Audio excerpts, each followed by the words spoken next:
Oui, je sais ce que vous vous dites en regardant ce type, vous vous dites, mais comment fait-il pour avoir autant de charisme? Comment fait-il pour avoir une communauté si aimante? Mais la vraie question qu'il devrait se poser, c'est comment se fait-il qu'il ne sache pas repasser ses chemises? Parce que là, c'est pas possible. Oui, le repassage ne serait pas de refus, et c'est pas la première fois qu'on te le dit. En tout cas, bref, comment allez-vous? Personnellement, moi ça va super bien, je pète la forme. Micro-sieste.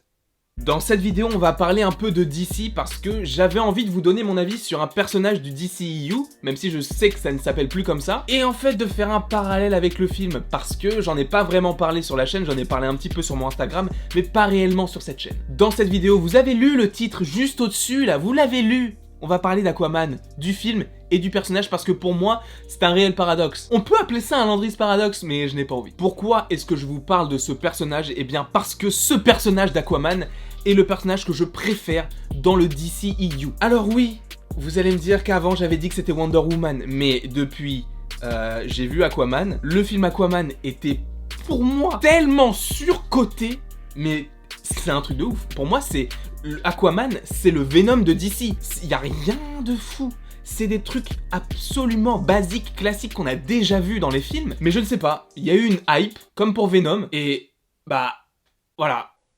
Du coup, le film a pris une telle ampleur qu'il est super bien classé dans le classement du meilleur box-office mondial. Et c'est par rapport à ça que je voulais faire cette vidéo, parce que le personnage d'Aquaman est pour moi le plus stylé de tout le DCEU. Oui, il y avait Wonder Woman, mais en fait, je me suis retapé tous les films DC. Oui, je sais, j'ai du courage. Et en fait, bah, elle est pas ouf. Elle est pas ouf, et celui qui remonte le niveau, en plus d'elle, même si elle n'est pas super folle, bah c'est Jason Momoa en Aquaman. Le mec, il a un truc en plus, et je trouve ça super dommage de ne pas avoir retrouvé un film Jason Momoa quoi. Parce que le film j'ai trouvé mauvais, mais le personnage je l'ai trouvé bon. C'est pour ça que c'est un paradoxe. Avant Justice League, je connaissais le personnage d'Aquaman. Seulement, je ne connaissais pas son histoire. Je le connaissais de nom, je savais quels étaient ses pouvoirs, mais je ne connaissais pas son histoire. Donc nous pouvons dire que j'ai appris à connaître le personnage grâce au personnage joué par Jason Momoa. Et je dois dire que c'est vraiment lui qui apporte cette petite touche de fun dans ces films d'ici qui sont pour moi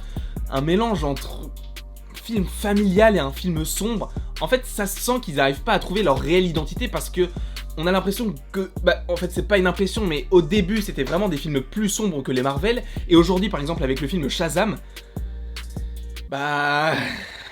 c'est le jour et la nuit. Du coup, avec Justice League, ils ont essayé de mélanger un peu tout ça, ça n'a pas fonctionné, mais c'est vrai que le personnage d'Aquaman, lui, est sorti du lot pour ma part. Et en ayant revu tous les films de l'univers cinématographique de DC, je me suis rendu compte que le personnage d'Aquaman était le plus stylé, et je le trouve vraiment stylé. Justement, à contrario du personnage de Wonder Woman, elle c'était juste un personnage passable, et bien le personnage d'Aquaman c'est vraiment un personnage que je trouve ultra stylé. Après, eh bien vous, je ne sais pas ce que vous en pensez, n'hésitez pas à me le dire en commentaire, dites-moi si vous avez aimé le film Aquaman, j'en débattrai évidemment comme d'habitude avec vous, et dans le cas contraire, si vous n'avez pas aimé le film, n'hésitez pas à me dire si vous avez aimé le personnage d'Aquaman tout de même, pour voir si nous sommes sur la même longueur d'onde. Après, si vous n'avez ni aimé le film, ni le personnage, je ne peux plus rien pour vous. En tout cas, n'hésitez pas à aimer, à partager, à commenter, à vous abonner, ça me ferait évidemment très plaisir, et il ne me reste plus qu'à vous dire à la prochaine, pour la prochaine.